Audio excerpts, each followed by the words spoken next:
wannan rashin mutunci da me yayi kama ku duba fa na shirya sab0n tafi office ku gan skets dan Allah ku gan wai duwawo mutun ne wannan duka bari in gwada muku inna lillahi wa inna ilaihi raji'un wallahi pass I began to ask myself, oh boy, now every day I dey add weight. Now every day I dey add weight. Ba abun da ya dame ni haka nan zan tafi office.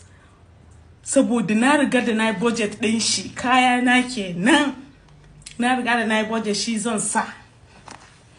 So, I'm not changing it. Haka nan zan tafi office ina yau. Ku sani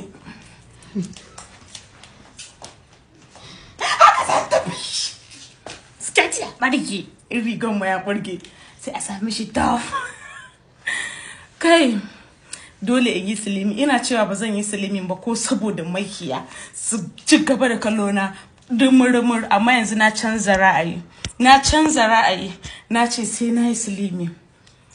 na yi silimin gaskiya ba zan iya ba mutane na sa kaya masu kyau ni kuma gani na je na dinki na yi kyau I want to look good ko hoto ban tsaya na yi ba daga sa skirt kuma na gama ado ka barge mu to haka nan zan tafi kai lalle breast and hips allergy bai na ku isa skin care na aiki mata ba a son tsiraru kuma ba a so ki zama ƴan lokuta ki zama ƴan dumurmur